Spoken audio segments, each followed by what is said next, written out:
La France qui se réveille du coup sur la fin de la première mi-temps avec cette frappe croisée d'Olivier Giroud à la 44e minute. Pardon. Magnifique, magnifique. Très beau but. Les Bleus rentrent au vestiaire avec la confiance et n'hésitent pas du coup à imposer leur rythme sur la deuxième mi-temps avec un grand joueur quand même qui se démarque des autres, Kylian Mbappé. On me dit dans le chat qu'il y a un problème de son. Est-ce que c'est réglé? Ok, ça a été réglé. Parfait. Okay. Bon, je refais pas l'intro du coup, mais... Du coup, une deuxième mi-temps qui a été beaucoup plus prolifique pour l'équipe de France avec du coup un joueur qu'on peut qualifier d'au-dessus, Kylian Mbappé, avec 2 buts, 2 somptueuses frappes, une à la 74e minute et une à la 91e minute. Mbappé devient d'ailleurs donc le meilleur buteur de cette compétition avec 5 buts. Et sûrement le meilleur joueur du monde aussi, je pense, en même temps. On reviendra là-dessus après. Un match de référence du coup pour la France, mais surtout un match des records avec Olivier Giroud qui du coup avec son but passe à 52 buts et dépasse Thierry Henry. Il devient donc c'est ça. Il devient donc le meilleur buteur de l'histoire de l'équipe de France et il a d'ailleurs réagi juste après le match contre la Pologne au micro de Beansport. Et puis bien sûr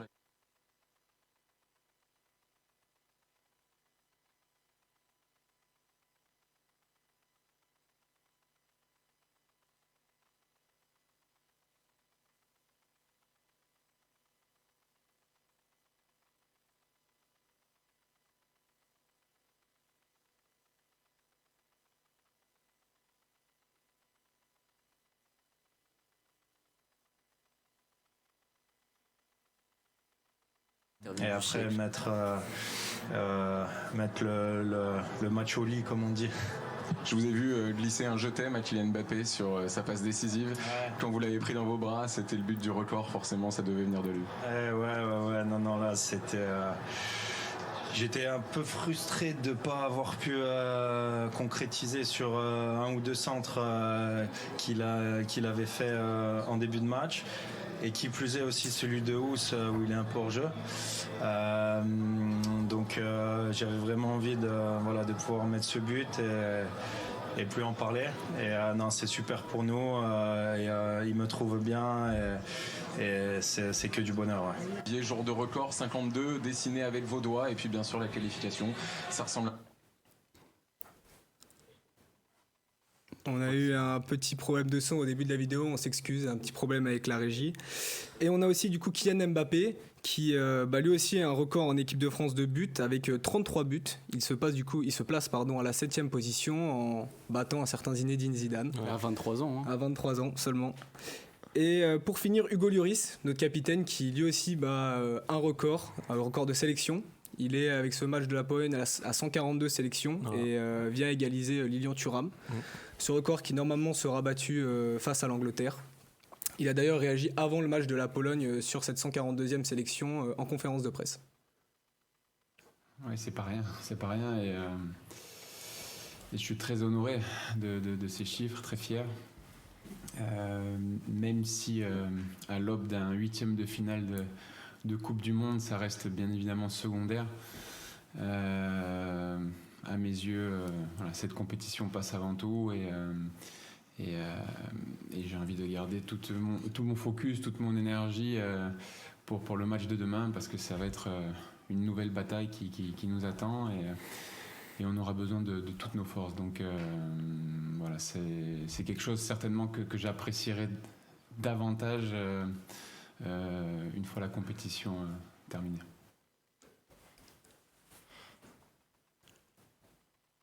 Le match France-Pologne qui du coup s'est terminé sur un score de 3-1. Qu'est-ce que vous avez pensé de ce match ? Est-ce qu'il y aurait des choses à changer dans cette équipe de France ou pour vous c'est vraiment un match qui pourrait être qualifié de référent ?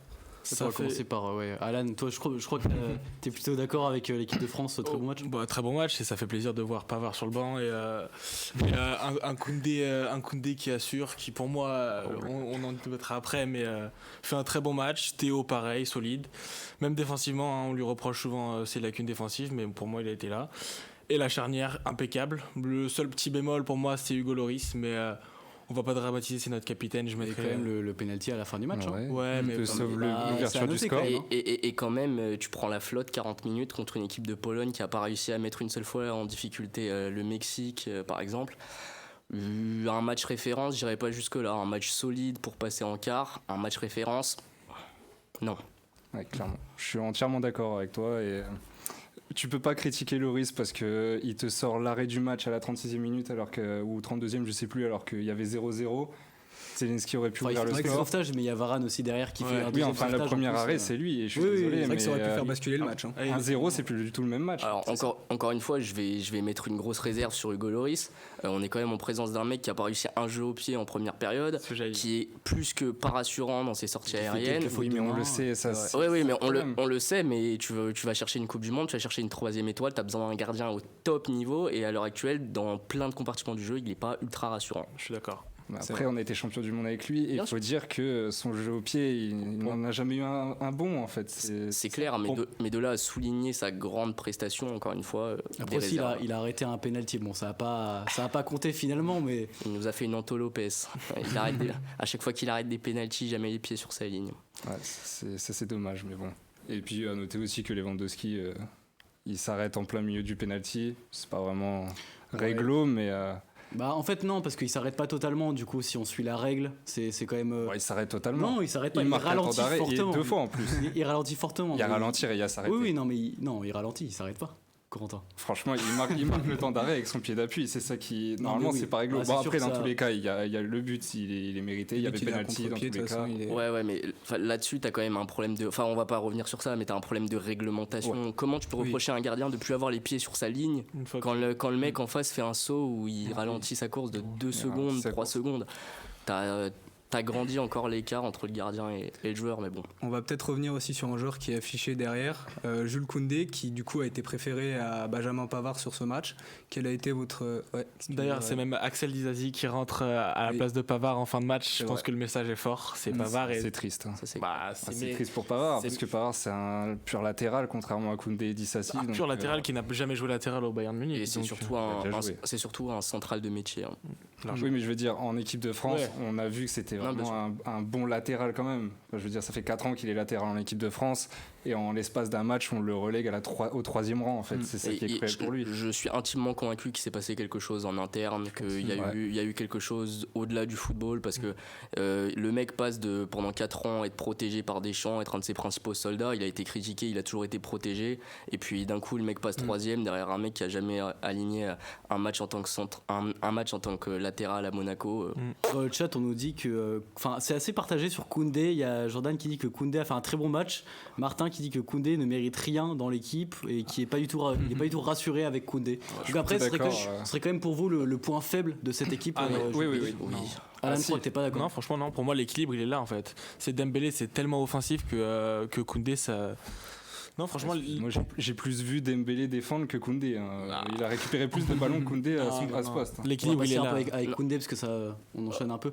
Faudrait qu'on passe sur le match de Dembélé aussi. Moi je trouve qu'il a fait un très bon match. Est-ce que t'es d'accord, Alan? Ouais, bien sûr. Franchement, il était là. Il a percuté un peu trop dans l'axe, pas assez sur son couloir, pas assez de centre pour Olivier Giroud qui est notre force normalement. Pas assez de finition. Il a même pas tiré en fait. Il a tiré. Pas assez de justesse, encore une fois, d'une manière générale pour moi. Il fait pas un mauvais match, mais il fait pas non plus un grand match. Il est pas décisif, c'est pas lui le facteur X de cette équipe et il a un peu de mal en ce début de compétition, même si ses prestations sont pas scandaleuses, c'est pas assez.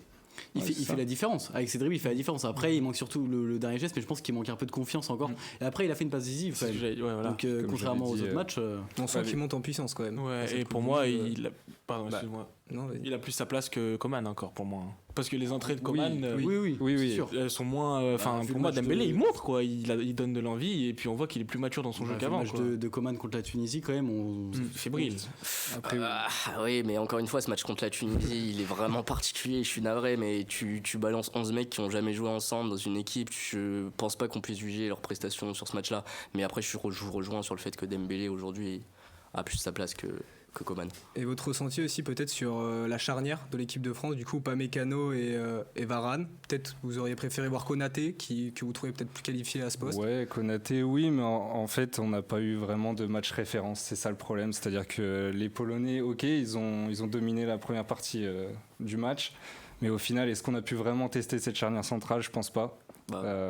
Bah si, justement. On n'a pas eu vraiment de gros matchs. Pour moi, on l'a testé cette charnière centrale et la conclusion, c'est que c'est pas d'une solidité à toute épreuve. Tu l'as testé puisque tu la mets à l'épreuve d'une équipe qui potentiellement ne doit pas nous mettre en danger, qui n'a mis en danger quasiment personne sur ces 3 matchs de poule. Pour moi, le problème, c'est surtout Upamecano, c'est pas forcément Varane. Il fait un gros sauvetage, Upamecano, il perd en. Enfin, à la fin, peut-être il se déconcentre un peu, mais il met la main alors qu'il peut largement s'en passer. Sur la continuité du match, j'ai trouvé Varane bien plus inquiétant qu'Upamecano. En fait, je trouve que notre meilleur match en termes défensifs, c'est le match où on aligne Upamecano et Konaté ensemble.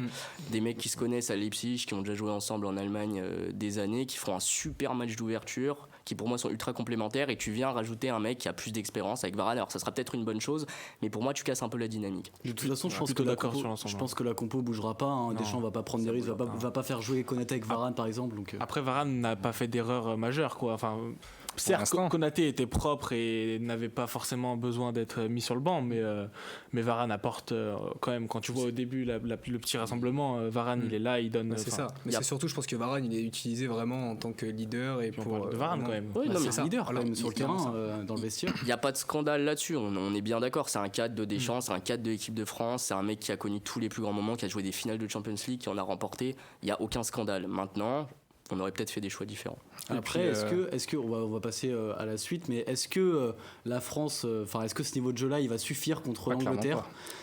Clairement pas. On y reviendra. D'abord, on va écouter Bellingham qui a réagi après le match Angleterre-Sénégal. On va aussi revenir sur le match Angleterre-Sénégal et qui a donné son avis un peu sur l'équipe de France.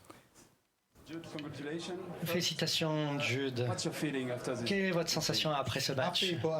Heureux, mais il ne faut pas se laisser aller. On a encore un test prochainement, mais c'est important de profiter de ces moments-là,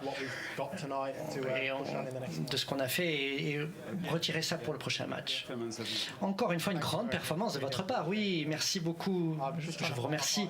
J'essaie de participer à ce match un peu cliché, mais tout le monde a ses qualités, tout le monde participe à l'équipe et je veux juste aider l'équipe et aider à progresser dans ce tournoi. Maintenant, vous avez la France avec Kylian Mbappé. Quelle est votre impression? C'est probablement le meilleur joueur du monde actuellement. Avec 1, 2 ou 3 autres avec vous? Non, mais certainement. J'ai vu qu'il a tellement de talent dans cette équipe et on est impatient, on veut les tester. Je veux tester contre ce genre d'opposition. Mais je pense que ça sera un grand match. Merci beaucoup. Avant de revenir sur la confrontation France-Angleterre qui va bientôt arriver, Corentin, est-ce que tu peux nous faire un petit résumé du match Angleterre-Sénégal? Ouais, donc il y a eu Angleterre-Sénégal, comme on l'a dit. Victoire 3-0 des Anglais.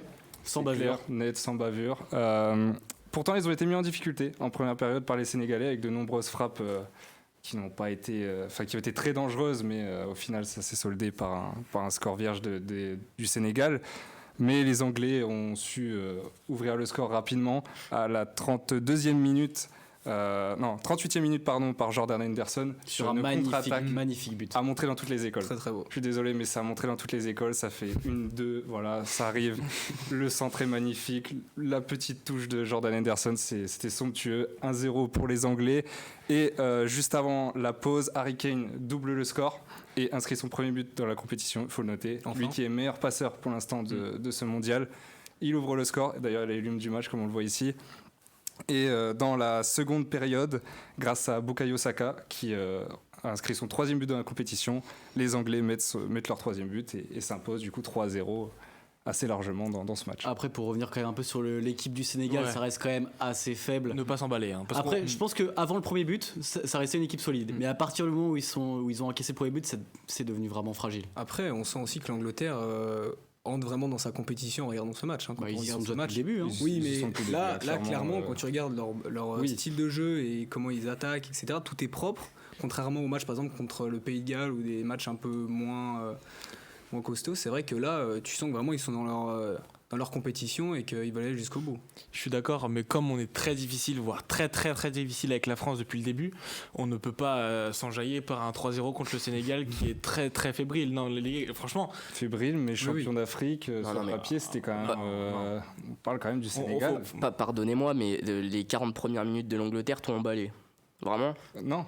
Ah. Mais c'est ça la force. C'est ça la force des Anglais. C'est-à-dire que les 40 premières minutes, ils se font dominer et derrière, voilà, ils tuent le match. C'est la même chose pour les Français, du coup. Si on affronte la. Bah, c'est exactement tout ce qu'on reprochait aux Français. Ne pas être convaincant dans le jeu, mais malgré tout. Voilà, du coup, ils sont pas convaincants 40 minutes, mais 40 minutes contre la France, ils peuvent s'en prendre 3, quoi. Oui, mais attendez, ils n'ont pas été convaincants, mais est-ce qu'ils ont été vraiment en danger? C'est ça le truc. Ils n'ont pas été vraiment en danger. Franchement, autant que la France contre les Polonais. C'est exactement. Je veux dire, j'ai du mal à avoir une disparité entre ces deux matchs. Pour moi, c'est deux matchs assez similaires. Tu te fais un peu bouger en début de match. Au final, tu concrétises le score par aussi le fait que tu es une grande équipe, que tu montres que tu es capable de scorer dans les moments importants et après tu déroules.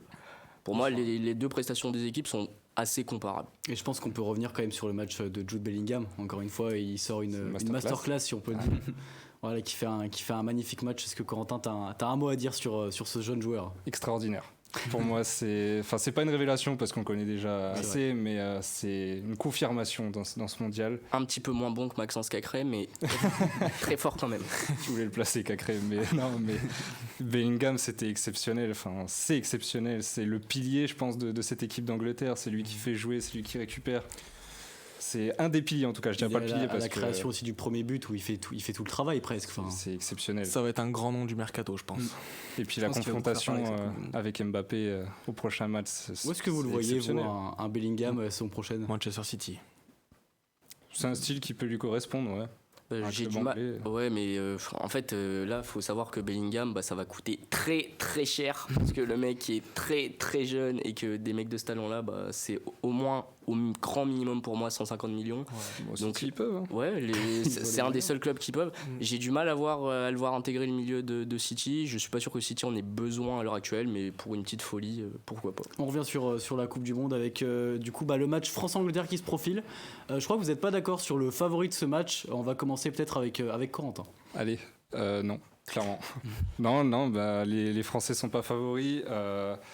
Alors favori, c'est un grand mot parce que dans tous les cas, on a deux nations très similaires. Tout le monde peut gagner. Donc c'est ça le problème. On peut avoir n'importe quel scénario au final. Pour moi, la France n'est pas grande favorite, c'est-à-dire qu'on n'arrive pas. Qu'est-ce que l'Angleterre a de plus que la France là maintenant tout de suite? Une défense, je pense, un peu plus. Ah non. Alors sache que j'ai vraiment très très hâte de voir Monsieur Luke Shaw défendre sur Dembélé et de voir Kyle Walker ou je ne sais qui défendre sur Kylian. J'ai vraiment. Je pense que Walker peut faire quelque chose contre Mbappé. Moi je pense qu'il va se faire mélanger. On verra bien. Mais à l'heure actuelle, j'ai vraiment du mal à voir quiconque sur cette planète défendre sur Kylian Mbappé. J'attends de voir. Non, moi c'est juste pour moi que la France elle est supérieure partout. Peut-être au cage c'est kiff mais de partout c'est meilleur. Après moi je pars pas sur le fait que la France est grand favori. Maintenant oui voilà c'est ça le truc. Non favori. Ouais favori, pas grand favori. Moi de ce qu'on m'a envoyé on m'a parlé de favori, pas de grand favori. Et à ce moment-là oui pour moi la France. L'Angleterre c'est 12 buts marqués, 2 encaissés. Ils ont joué contre l'Iran. Et nous, on a joué contre l'Australie, pardon, mais le Pays de Galles était peut-être la pire équipe de cette compétition en termes de jeu. Ouais. Les USA, c'était ok. L'Iran, le Sénégal. Enfin, je veux dire, ils ont rencontré personne et en pré-compétition, ils en prennent 3 contre une Allemagne qui s'est fait déborder de partout. Après, si on voit un match nul, et l'Angleterre a quand même peut-être une plus grande profondeur de banc, donc ça pourrait peut-être faire la différence aussi en prolongation. Ça pourrait faire aussi dans les favoris. Tu vois, là, on sait même pas qui va jouer en attaque, tellement ils ont des solutions. Si tu fais rentrer Kamavinga à son poste, ça peut être très intéressant aussi en prolongation. L'Angleterre a clairement un avantage sur ce truc-là. Ils ont un banc qui est complètement phénoménal. Maintenant, je pense que dans le jeu, la France n'a rien à envier à l'Angleterre. Et puis, on va se poser cette problématique de qui va défendre sur nos ailiers. Qui va aller. T'as Giroud qui va faire chier les deux défenseurs. Non, t'as Giroud qui va faire chier les deux défenseurs centraux pendant 90 minutes. On sait le poids qu'il peut peser sur une défense. Derrière, ça va libérer des espaces. Luke Shaw est loin d'être réputé pour être un grand défenseur, notamment défensivement. Kyle Walker est déjà un peu meilleur. Je les vois prendre la flotte. Après, il faut aussi faire attention de l'autre côté, parce que certes, nous on a nos attaquants, mais nos défenseurs, c'est la même chose. C'est la même chose. T'as Kane qui est aujourd'hui, pour moi, est le Giroud de l'Angleterre, c'est-à-dire qu'il est vraiment dans un rôle de pivot. Il fait jouer ses ailiers Et je suis désolé, mais quand t'as Koundé à droite et qu'en face de lui, c'est soit Foden, soit Rashford, soit Sterling, soit Grealish, je suis désolé, mais là... Défenseur central du Barça, parfait. Non, mais ça t'as beau être au Barça, il est défenseur central. central au Barça, il n'est pas défenseur droit, c'est ça son problème aussi. Mais est-ce qu'il monte? Il n'a pas fait un centre du match. Il est défenseur central dans une défense à 3, c'est juste un bloc. Hier, si, il a monté. Et justement, il y a eu un problème avec le placement parce qu'il n'arrivait pas à revenir en défense. Et Dembélé a dû couvrir. Pour le coup, là où je suis assez d'accord, c'est que je trouve Koundé quand même assez limité à ce poste de latéral. Après, c'est pas son poste de formation. Pour moi, on fait une erreur souvent, c'est qu'on pense qu'un défenseur central repositionné au poste de latéral sera forcément plus solide qu'un mec latéral de métier. Et souvent, on pourrait comprendre sur le principe, vu que c'est un défenseur central. Sur le principe, oui, sauf qu'on l'a vu. Après, Koundé, c'est pas le profil, c'est un petit joueur. Mais regarde, un joueur très physique.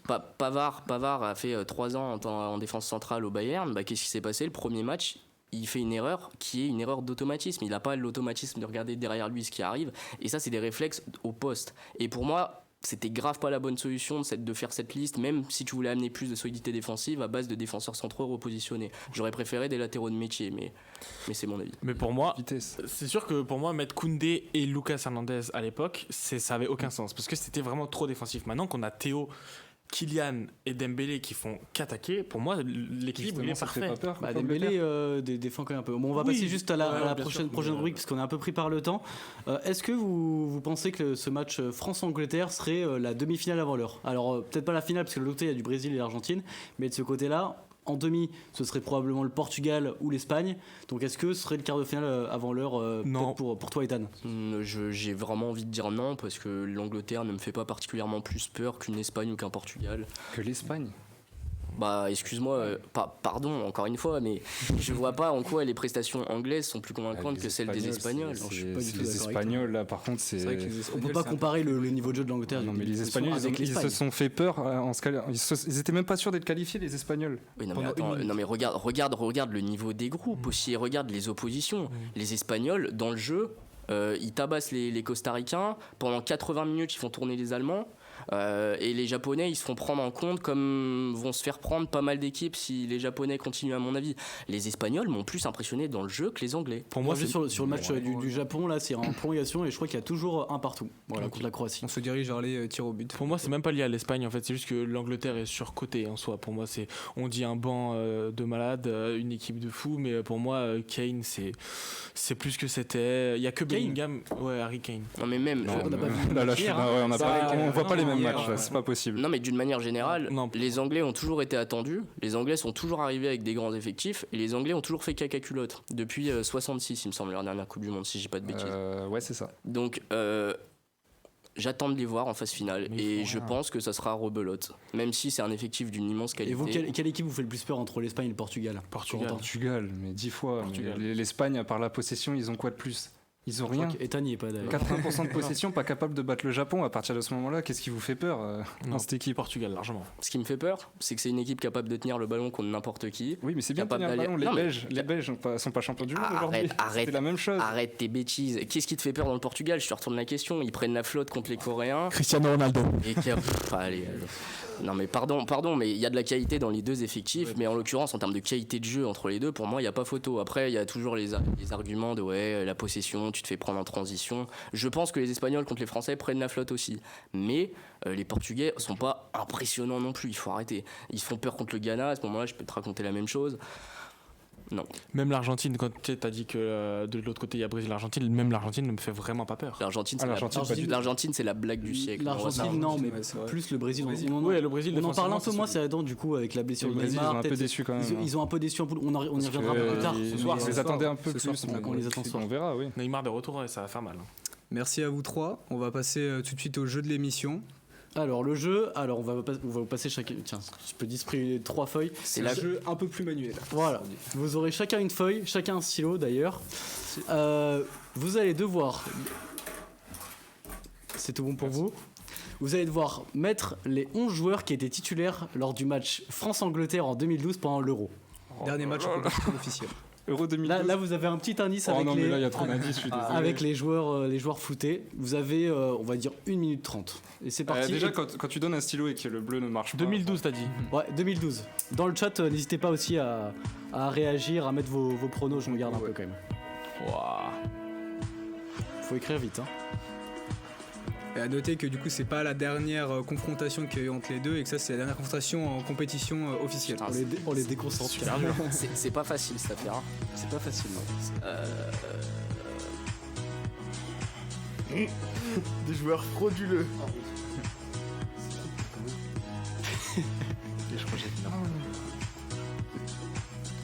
Je pense que vous allez perdre trop de temps si vous regardez joueur par joueur. Ouais, mais... Bah ouais, mais là, Allez, on vous laisse encore une minute. Putain, On est gentil, on est gentil. c'est une embrouille monumentale votre histoire. Ah oui, ça, il était là. Est-ce que vous avez le score déjà pour gagner un point en plus? On avait perdu, je crois. Allez, mauvaise réponse. Match nul. Ah mais c'est trop facile.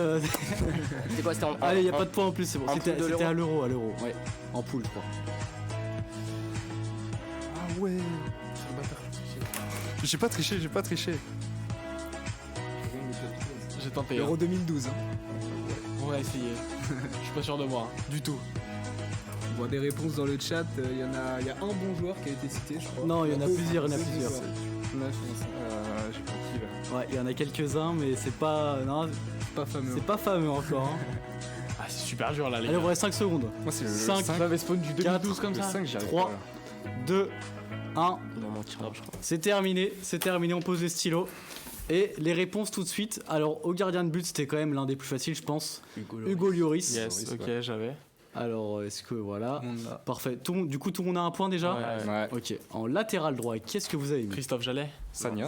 Mathieu Debuchy. Mathieu Debuchy. Ah oui, Bonne Debuchy, réponse oui. pour Ethan. Bravo. Un point de plus Bon, pour je Ethan. l'ai mis, mais. En latéral gauche, qu'est-ce que vous avez mis? Patrice Evra. Ouais. Ouais. Tu l'avais aussi? On veut la preuve, C'est bon. Il y a Patrice Evra. Du coup, ça fait un point de plus pour chacun. En défenseur central droit. Adil Rami. Ouais. Et Jérémy Mathieu, non? Moi j'ai une charnière Mexès Rami. Moi j'ai une charnière. c'est Ah, ça. c'est pas Koscielny? Non, c'est Mexès Rami. Rami. Bravo. Ethan qui prend de l'avance avec un perfect pour l'instant. C'est lui que j'avais pas. chaud. Des il est chaud. les deux milieux défensifs. Johan français. Cabaye. Cabaye, ouais. Johan Cabaye. Il était voilà. capitaine, non? Cabaye et Lazdiara. Ouais, Bravo. bonne réponse. Il était capitaine, Cabaye, je crois.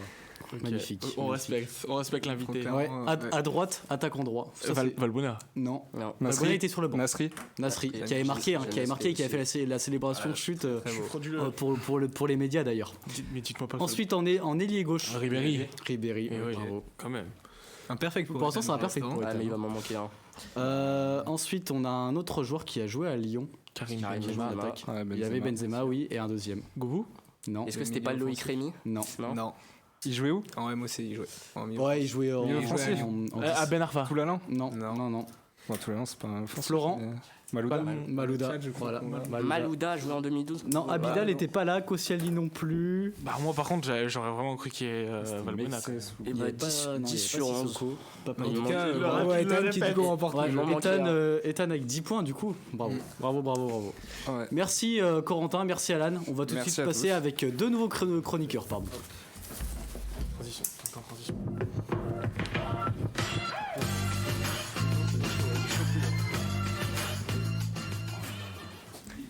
Et on accueille du coup tout de suite Axel et Jordan. Salut les Salut gars, à vous merci. deux, ça va? Ça va, tranquille, merci. Ça va. Et on va passer tout de suite au résumé des matchs. Il y a eu un match, je crois, dans les matchs d'avant-hier, c'est ça? C'était avant-hier, ouais, avec Match le d'avant-hier. Argentine-Australie, Jordan, pour commencer. Exactement, sur le papier, une Argentine archi favorite, au final qui vient gagner 2-1.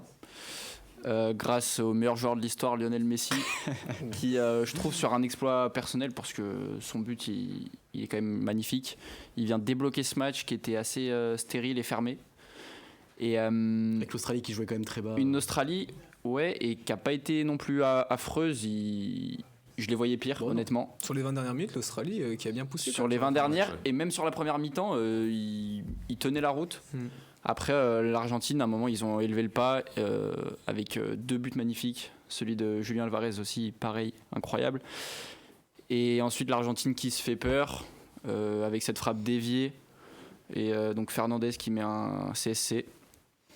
Et puis à un moment, je pense qu'on a failli voir le but de la compétition avec Aziz Beich qui fait une chevauchée comme on en a rarement vu dans cette compétition. Magnifique. Et si ça va au fond, c'est pour moi le but de la compétition. Donc une Argentine qui mérite quand même de passer, même si les Australiens étaient là. Lionel Messi qui tient le rang et qui fait un match incroyable pour son millième. Et une Argentine qui, même si a eu du mal à démarrer dans la compète, passe les tours petit à petit. Et elle a un objectif, c'est gagner. Et pour l'instant, ils y vont. Et aussi une stat assez surprenante, mais Messi qui marque son premier but en phase finale de Coupe du Monde. Voilà, ouais, il en est à 9. Là. Pendant Kylian Mbappé en est déjà à 5 à 23 ans. Après, ils n'ont pas les mêmes coéquipiers, hein, ça c'est sûr. Mais... Oh, alors là, par contre, l'excuse des coéquipiers pour Lionel Messi, c'est culotté quand même. Bah, individuellement, il fait le taf quand même. Hein. Et l'Argentine qui du coup va affronter les Pays-Bas en quart de finale. Pays-Bas, un beau match, même si on a une première période un peu timide. Voilà, Depay qui ouvre le score sur un très beau centre en retrait de Dumfries. Derrière qui a fait un match incroyable. Énorme match, 2 passes décisives, un but. Voilà, Daley Blind qui double la mise juste avant la période, un peu cruelle. Le même but des USA. Ouais, exactement le même copier-coller. Belle frappe encore, croisée parfaite. Je me demande d'ailleurs si c'est pas le même défenseur qui marque pas le joueur qui arrive. Il y a peut-être c'est Robinson, il me semble. C'est possible. Voilà. Mais après voilà, c'était un beau match. Les USA se sont très bien donnés. Ils sont revenus au score avec Wright. Voilà, avec une petite talonnade qui finit au fond des filets avec un peu de chance, mais c'était quand même joli. Avec un peu de chance, voilà. Je suis pas sûr qu'il ait fait exprès, mais c'était quand même un beau but. Mais bon, Dumfries qui vient plier les débats et victoire des Pays-Bas malgré une team USA quand même très bonne. On peut le noter, 60% de possession et 17 tirs à 11. Donc un très bon match, mais voilà, manque de réalisme par rapport aux Pays-Bas. Quand on voit le boulot qui a été fait dans cette équipe des États-Unis en 4 ans, on peut se dire que dans 4 ans chez eux, ce sera encore mieux. Donc ils sortent la tête haute aussi. Des bons jeunes aussi, avec Reina, avec McKinney. C'était la deuxième équipe la plus jeune de la compétition, si je dis pas de bêtises. Vers le Canada, je crois. Un petit mot peut-être aussi sur Memphis Depay, qui a fait un très bon match. C'est sa première titularisation, je crois, de la compétition. Très très gros match. Il était très très présent dans notre jeu. Et puis, bon, il est plus offensif que certains de ses partenaires, mais moi je l'ai trouvé très intéressant. Et puis sur le premier but il est présent, il met une très belle frappe, très bon centre, et voilà, je pense qu'il confirme enfin qu'il a sa place de titulaire. Les Pays-Bas ils ont fait une leçon de réalisme dans ce match. Faut noter que Depay s'il n'était pas titulaire les premiers matchs, c'était à cause d'une gêne à la cuisse. Oui, aussi, c'est pour ça qu'il n'était pas titulaire. Il n'avait pas de rythme. Sinon, très bon retour. Parce que voilà, Depay aux Pays-Bas c'est quand même très très fort. C'est le leader de cette équipe, c'est le meilleur joueur de cette équipe, c'est le leader technique et offensif de cette équipe. Le meilleur joueur, je sais pas, il y a quand même des grands joueurs, Virgil van Dijk, même si je crois qu'il est un peu moins bon en ce moment. Mais moi, même Van Dijk. J'ai aucun doute sur le fait que le leader de cette équipe, c'est lui. Leader dans le vestiaire, je pense que c'est lui. Non, mais même sur le terrain. Je pense totalement pareil. Il a tout dans cette équipe et on sent que ses partenaires, ils sont là pour lui. Il est à 43 buts en sélection, il se rapproche de Van Persie petit à petit. Si ce mec devient le meilleur buteur de l'histoire des Pays-Bas, qui a quand même connu des grands noms, c'est que... Et à part accident industriel, il le deviendra, parce que je crois qu'il est jeune encore. Il est à moins de 10 buts de battre ce record-là. Donc, il a 51, Van Persie, il a 43, le calcul. Voilà, ça le fera normalement. Et Virgil van Dijk, on en reparlera peut-être, mais un jour on ouvrira le débat sur cet homme depuis 2 ans. Depuis 2 ans, parce qu'avant, je pense qu'il a quand même bien chuté en niveau. Après, il a été blessé. Est-ce que je me fais tabasser si je dis que cet homme n'est plus le meilleur défenseur des Pays-Bas ? Tu vois De Ligt le meilleur ? Je préfère le jeune de la Timber. D'ailleurs, De Ligt ne jouait même pas. C'était Nathan Ake.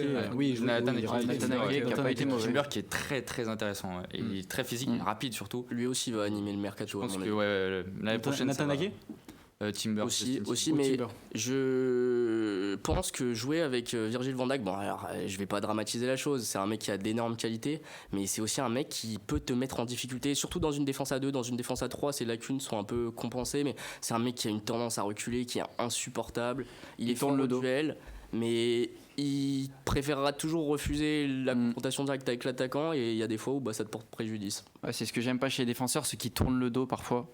Et qu'on pas cette agressivité et cette haine parfois quand il faut défendre. Donc Van Dijk il a perdu quelque chose. Après il tourne le dos, mais il défend quand même relativement bien, on peut pas lui enlever ça. Bien sûr, il a un talent phénoménal. Van Dijk n'est pas un clown, mais pour moi il fait plus partie du gratin des défenseurs centraux à l'heure actuelle. Ok, on va maintenant passer sur. On a vu un peu du coup les 2 matchs de l'Argentine et du Pays-Bas. Du coup match de l'Argentine un peu moyen contre l'Australie quand même, et les Pays-Bas qui ont quand même délivré une belle prestation contre les États-Unis, on les retrouvera. Est-ce qu'on peut peut-être revoir le tableau une petite fois pour faire un point quand même. Est-ce que ça a bougé dans le match du Japon d'ailleurs ou toujours pas? Je crois que ça a pas bougé. C'est peut-être actuellement les pénaux là. Premier pénaux de. Tir au but. Ça va être les tirs au but. Ouais, Bon, tir au but. on suit ça, on vous tient au courant. Et du coup, on revoit ce tableau avec les Pays-Bas et l'Argentine qui vont s'affronter en quart de finale. Qui est-ce que vous voyez passer dans ce match-là? L'Argentine. Je crois que Jordan. Argentine, pourquoi? Pourquoi? Parce que il y a 7 personnes derrière. Et puis les Pays-Bas, il y a quand même plus de lacunes, je trouve, que l'Argentine. Après, si quelqu'un pense l'inverse, ça peut se comprendre aussi. Mais l'Argentine, je les sens plus en place et dès qu'ils veulent monter le niveau, ça passe tout de suite. Axel, tu alors moi je suis pas trop d'accord. Voilà, il y a Messi, alors il fait des exploits. Il y a Alvarez aussi peut-être de temps en temps. Il n'y a pas que Messi. Voilà, ça se repose quand même beaucoup sur Messi. Et puis je pense que si cette équipe des Pays-Bas monte en niveau, en grade, en agressivité aussi. Voilà, on aura un Timber qui va peut-être pouvoir faire quelque chose, une défense à 3 qui sera principalement basée sur Alvarez et sur lui. Voilà, je m'attends à un gros match très intéressant, mais je pense plus que les Pays-Bas peuvent passer face à l'Argentine. Ethan, ton avis? Moi, l'Argentine, c'est une équipe que j'ai énormément critiquée, que je trouve absolument pas armée pour aller chercher un titre, mais s'ils tombent face à une équipe des Pays-Bas qui m'a absolument pas convaincu non plus, que j'ai trouvé tellement moins forte que ce qu'on aurait pu attendre vu le talent dans cette équipe. C'est deux équipes qui m'ont pas convaincu, et dans un marasme un petit peu footballistique, je vois le talent de Léo Messi faire la diff. Mais ça s'arrêtera en demi au grand maximum pour les Argentins. Demi où ils pourraient peut-être affronter le Brésil. Ouais, mais voilà. S'ils affrontent une équipe qui joue au football avec des mecs avec un jeu de transition développé et des ailiers qui peuvent leur faire du mal, l'Argentine, ça prendra la flotte. Mais moi j'ai un peu peur aussi pour la défense de l'Argentine. Voilà, c'est quand même, il y a Cody Gakpo et Depay. Moi je trouve très en forme Cody Gakpo, et surtout dans les phases de poule. Donc Otamendi, je le vois mal tenir face à ces deux joueurs, même Romero, mais bon. Pour moi, les Pays-Bas, c'est vraiment pas l'équipe type. Enfin, c'est vraiment pas l'équipe prototype de ce qui ferait mal à l'Argentine. Il y a, tu vois, un Argentine-Japon, je t'aurais pas donné cher de la peau des Argentins, dans le sens où les Japonais sont très très forts en transition, sont des petits profils très très vifs, très très rapides, qui sont capables de venir provoquer sur les côtés. C'est moins le cas de cette équipe des Pays-Bas qui joue en 5-3-2, si je dis pas de bêtises. Memphis Depay et Cody Gakpo sont pas non plus des joueurs de côté à purement parler, même si Gakpo joue sur le côté au PSV. Et je suis pas sûr que ça soit vraiment l'équipe pour aller sortir l'Argentine. Ça va être dur, l'Argentine. Ils ont beaucoup de carences, mais en face, les Pays-Bas, ils sont pas exempts de tout reproche. Depuis le début de la compétition, je trouve qu'ils n'ont pas un match référence. Les États-Unis, oui, ils passent, ils mettent 2 très beaux buts. Ouais, l'Argentine non plus, mais ils montent en niveau et en soi, ça fait le boulot. Mais d'une manière générale, dans cette Coupe du Monde, quelle équipe a un match référence? Quelle équipe vous a submergé de jeu? Contre la Belgique. C'est vrai que le Maroc. Et le Maroc, ça prend la porte demain. Mais on verra. On y reviendra. Mais avant tout, vos pronos pour ce match, cette affiche des quarts de finale. Ethan, peut-être pour commencer. Un partout et l'Argentine qui passe au péno. J'aurais dit exactement pareil, un partout en prolongue. Avec les buteurs, peut-être les buteurs. Messi et Cody Gakpo. Un partout prolongue, mais ça va pas au péno. L'Argentine passe en prolongue avec un but de Messi dans le temps réglementaire, avec un but de Depay. Voilà. Et en prolongue, un défenseur, un Otamendi qui va mettre sa tête. Ouais. Axel, moi je vais mouiller un peu, je dirais 2-2 et ça passe au prolongue pour que les des matchs nuls du coup. Pour les Pays-Bas 3-2 du coup, je dirais Depay, Gakpo pardon, et Klaassen, et pour l'Argentine je dirais plutôt Messi et Fernandez. Voilà. Ok. Toi, Joris?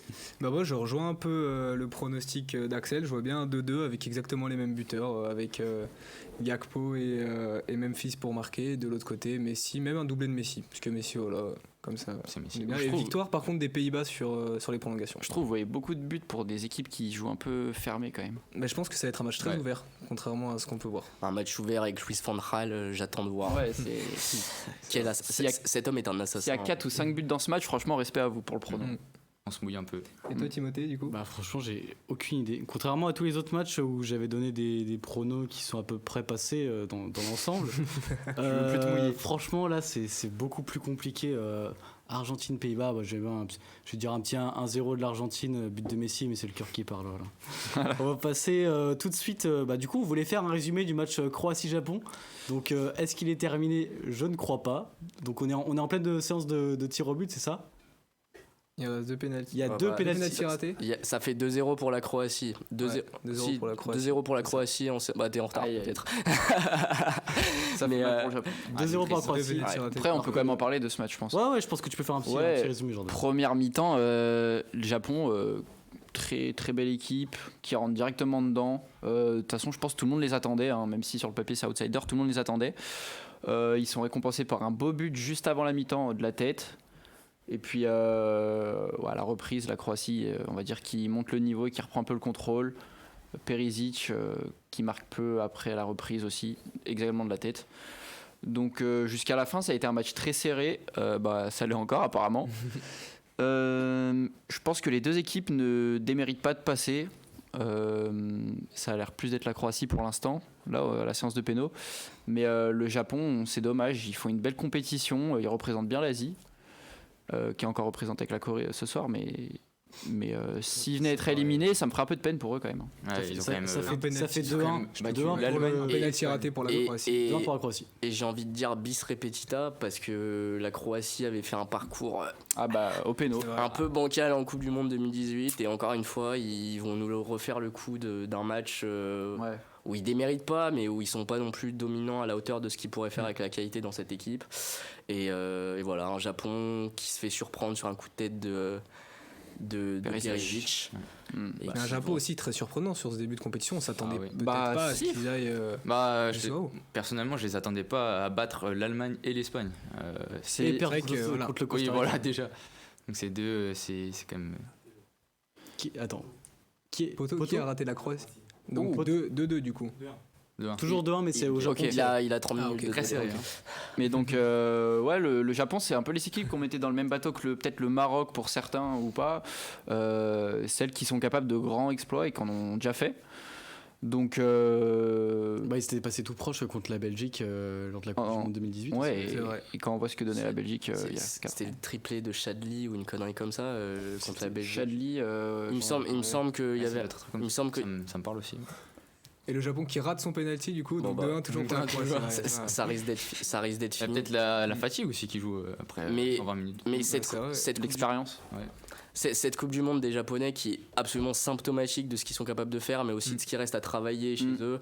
C'est une équipe qui est incroyable en transition, qui est incroyable lorsqu'ils laissent le ballon et qui partent en contre, mais qui sont pour l'instant assez incapables de faire le jeu. Pour revenir juste sur le Belgique-Japon de 2018, alors les buteurs c'était Vertonghen, Fellaini et Chadli qui avaient marqué à la 90e plus 4. Ouais, très beau but. Alors qu'il y avait 2-0 pour le Japon. Je m'étais un peu emballé avec le triplé de Chadli. Et la Croatie qui du coup s'impose et se qualifie. Voilà, c'est reparti comme il y a 4 ans. De plus. Du coup, ils affronteront le vainqueur du match Brésil-Corée du Sud. Est-ce que vous pensez qu'ils peuvent faire quelque chose contre bien joué au Brésil pour cette demi-finale de Coupe du Monde. Absolument. Alors là, je suis absolument pas d'accord non plus. Parce que la Zumba sur le Brésil ça va 3 secondes aussi, mais quand on nous raconte que la France est peu impressionnante, pardonnez-moi, mais le Brésil en phase de poule, ça galère pendant 45 minutes contre des Serbes qui ont rien proposé.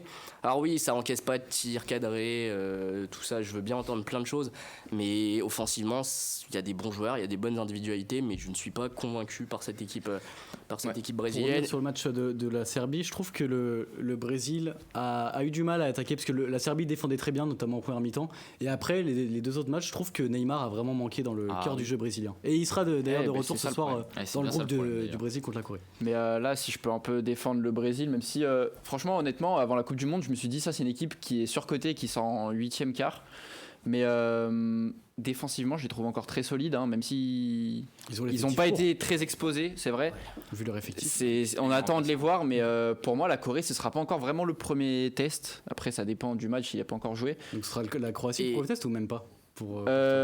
Ils sont pas encore passés. Attention ce soir, moi vraiment. Ouais, ils sont pas encore passés, mais j'allais revenir face à une équipe un peu style Japon, qui a des petits gabarits, qui a aussi des grands gabarits parce que les tiges de devant, mais c'est une équipe qui peut mettre en difficulté ces Brésiliens. À noter qu'ils ont plus d'arrière droit de métier, enfin si ils ont Dani Alves, mais qui est plus un peu vieillissant. Bah ouais, non, mais ils ont pas fait une clairement la Corée du Sud roi qui a quand même. réussi à battre quand même le Portugal sur leur dernier match, qui ont arraché la qualification. Troisième Ouais, match. mais faut regarder aussi pas que le Portugal et leur poule en entière, pardon. Ça a pas été waouh. Même en latéral gauche au Brésil, hein, il y a Alex Telles qui s'est blessé, il y a Alexandro qui est blessé aussi. Il y a l'éternel Dani Alves à droite. Alex Telles est blessé. Oui, il s'est blessé au dernier match là. Ouais. Donc qui va jouer à gauche? Était homme du match contre la Suisse, il me semble. Ou alors Casemiro. C'était déjà leur faiblesse. J'avais très peur de ce qu'ils pouvaient prendre contre une équipe avec de très forts ailiers. En tout cas, on en revient toujours à la même problématique. Les latéraux très bons défensivement et qui ont un apport offensif dans le foot moderne, c'est rare. Et je suis pas sûr que le Brésil sans latéraux droit de métier, apparemment sans latéraux gauche de métier. Bah à droite t'as Alves. T'as Alves quand même. Non mais c'est un retraité de métier. Le Ouais, mec. c'est vrai, mais lui il tire la route. Bon, alors c'est Eriksson, je pense qu'il va le tuer, mais non, mais vous verrez que ça sera pas lui qui joue.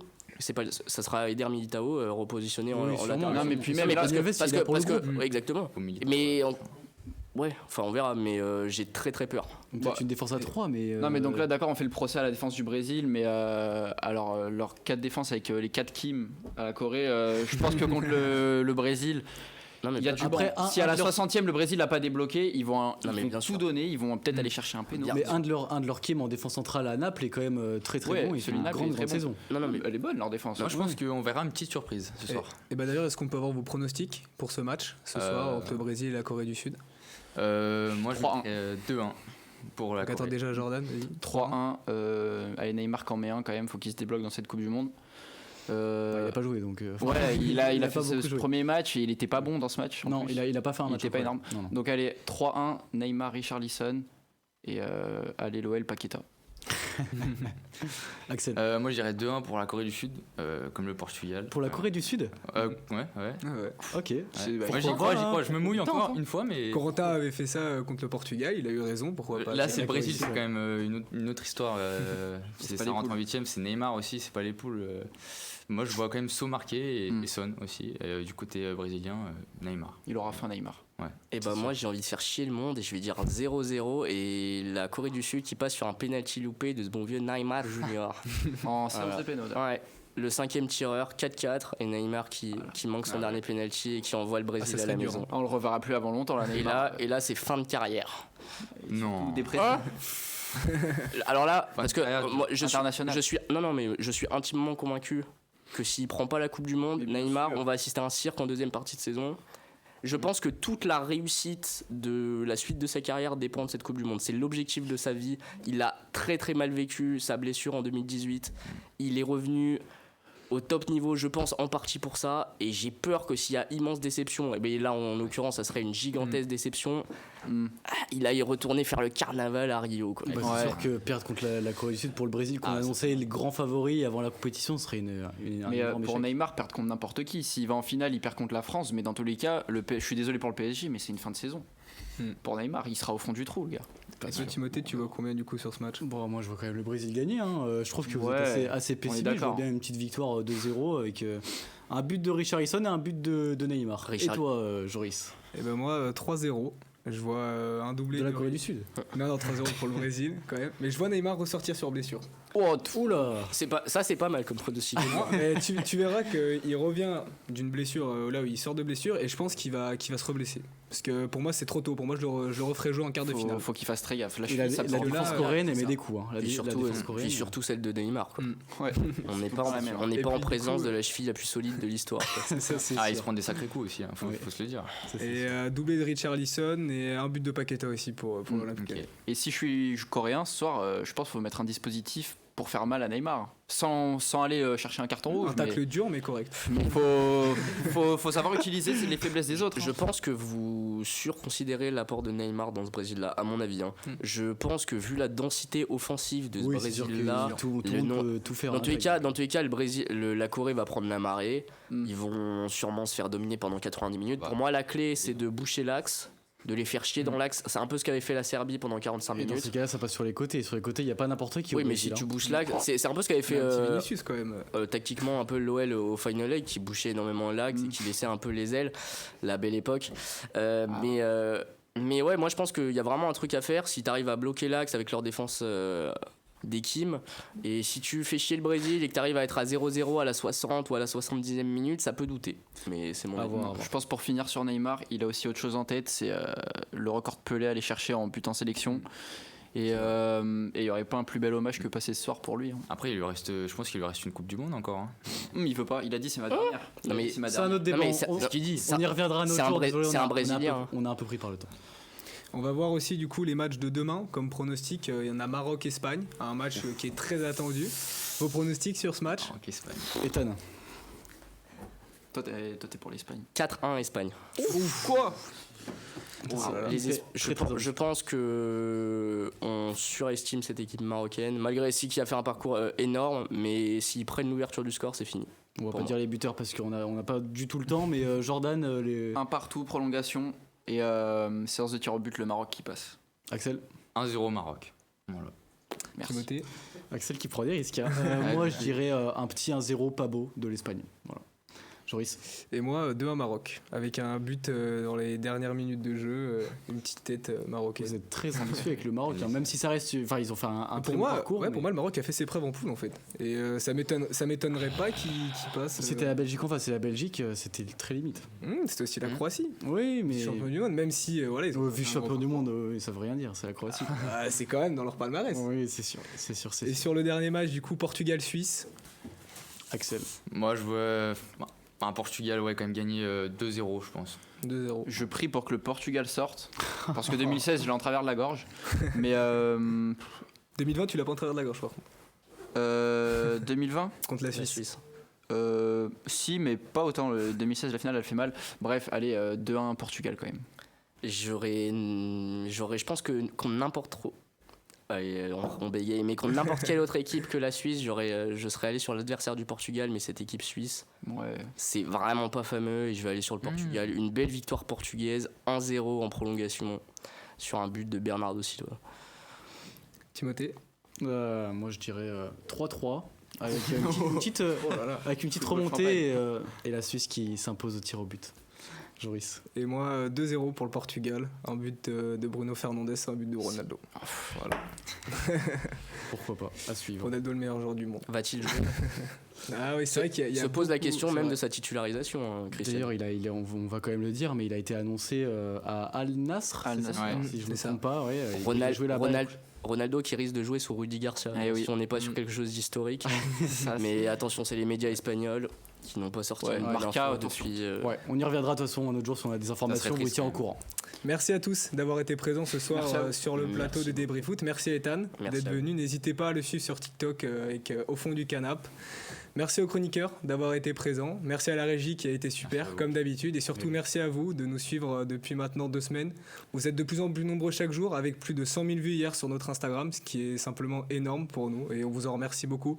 Continuez de partager le compte Débris Foot sur vos réseaux. Et on se donne rendez-vous mercredi à 18h, comme d'habitude. Passez une excellente soirée. Merci à tous et à mercredi. Salut les gars. Bonne soirée. Au revoir.